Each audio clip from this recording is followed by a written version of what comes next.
Hello everyone, this is Dr. Melissa Cohen. We are in week 12 of the Robinhood account. As you notice, that a balance may be a little bit higher this week, and that is because I actually put in more money this week. I'm going to go through that in just a second here, but let me just take a quick look. So as of yesterday, the end of trading yesterday on Friday, January the 8th, the account was $133.07. So that actually went up more than $10 from the previous week, and it was honestly all because of Tesla. It looks like that stock just really went crazy, which is good for me. So let's go over here. If we look at our stocks, this is the amount that I own, and as you can see, you know, I put $25 in of these top 4 stocks, and so it has actually doubled in 12 weeks, and that's 3 months. So that's a pretty good start.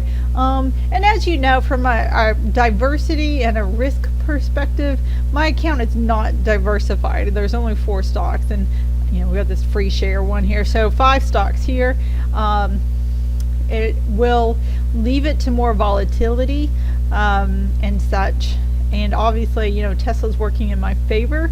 If I had any of these other stocks drop down to 0 or you know $1 or $2, then it would just balance everything out. So, but that being said, that this is working to our favor, and it looks like Facebook is the only one that's below the $25 amount. Fitbit is just right there. Starbucks has gone up a little bit as well. Alright, so since yesterday, but basically this Saturday morning, I have been researching a little bit the last couple of weeks on cryptocurrencies, and I guess my thought is, you know, I don't want to spend a lot of money because I don't know a lot about it. So I'm still learning and reading and trying to find out the biggest factors here and the biggest things to consider. So, you know, Bitcoin is the main Bitcoin cryptocurrency company that most people know about. Is up to $40,000 a share. So obviously, you know, I can't afford any of that. If let's do a 5-year lookout for this company. So Robinhood will also do. No, I don't want to buy anything.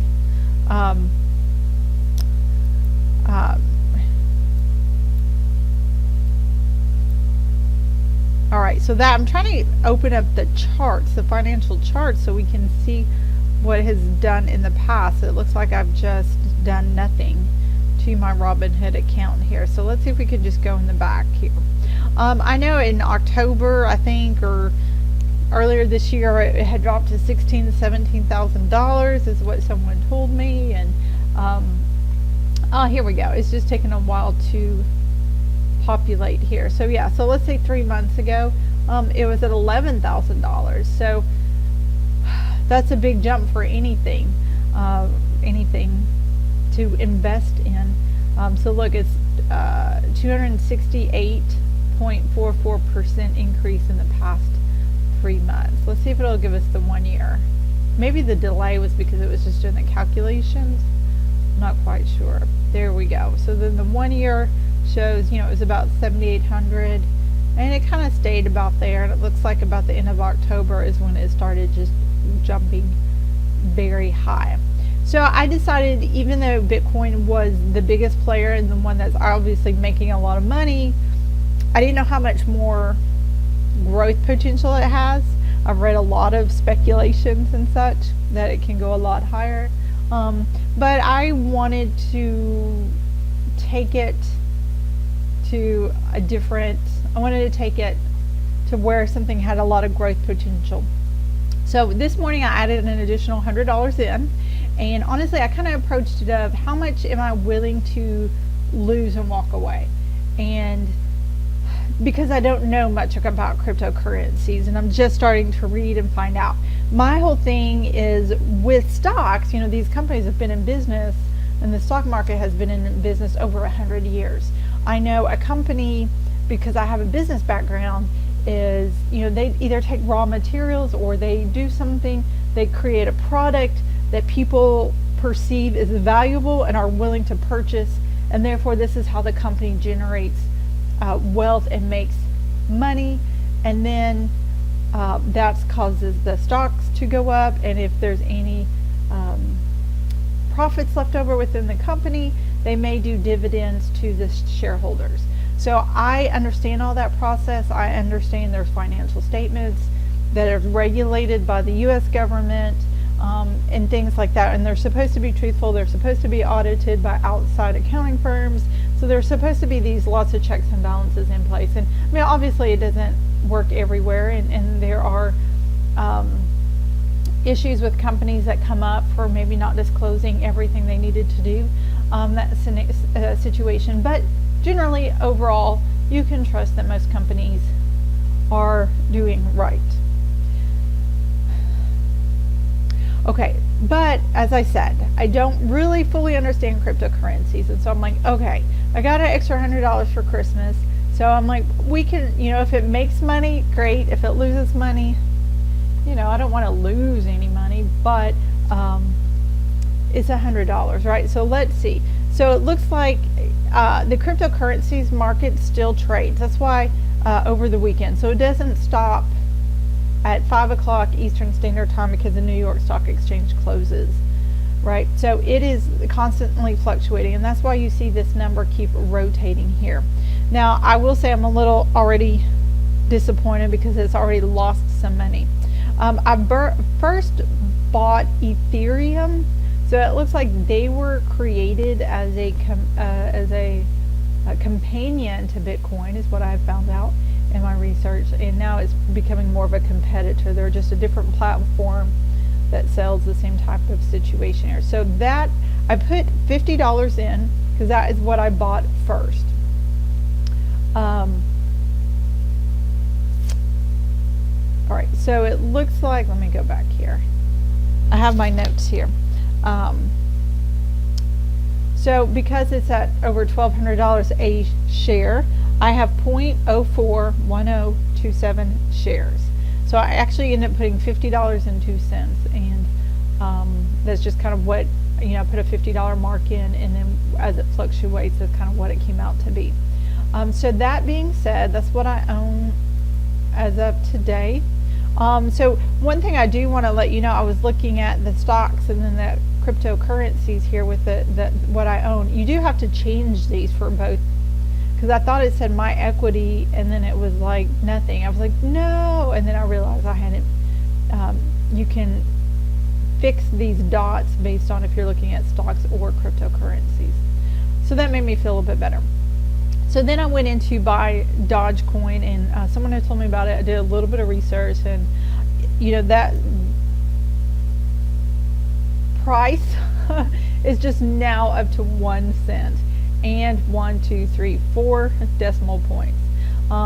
So if it does well, then great. If it doesn't, then like I said, I'm willing to walk away from that $100 in these cryptocurrencies that I've spent. So with the Dogecoin, I actually have, my price per share is 0.010246. So it's 0.005 at this point. So I've actually lost a little bit of money per se. Now when I went to place this order, it wouldn't let me.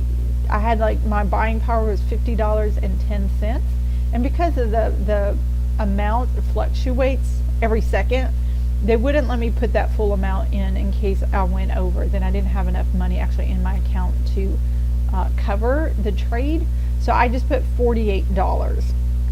And so with the pennies, it ended up being 48.03, and of course I'm like, I've already lost $1. Like, how is that? But anyways, we'll see how that trends, and let's go ahead and hit the 1 year view on this. Okay, so they just opened up. Oh no, that's my account. Let's do Doge coin. Let's do the 5 year actually.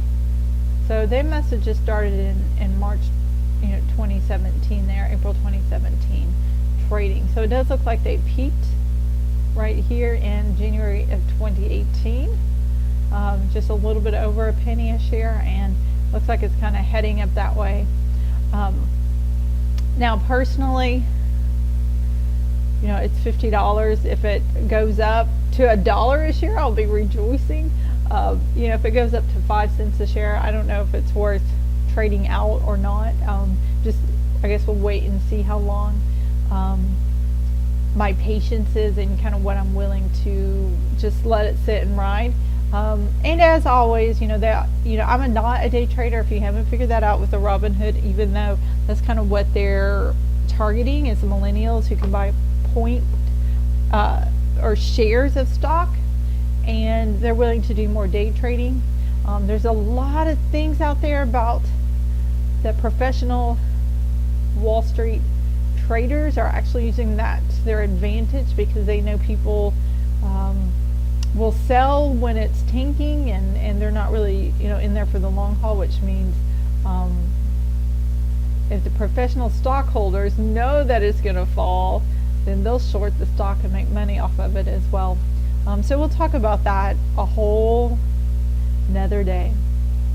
So anyways, so I just wanted to let you know, so officially I have put $200 into my Robinhood account. We'll take a look a little bit about these cryptocurrencies, and as I learn more every week, I'll definitely share that with you as well. And let's see, yes, I ended up 133.07, so I've actually lost maybe a couple dollars here on these cryptocurrencies over the weekend, or actually since this morning. So anyways, feel free to join me and see how this adventure is going, and it may be one of these adventures where a year from now we'll look back and be like, oh, it was worth Melissa's time because I made money. That's what I'm hoping for. If not, it's going to be the biggest failure on YouTube of buying stocks and such. Anyways, I hope you have a great day. Thanks.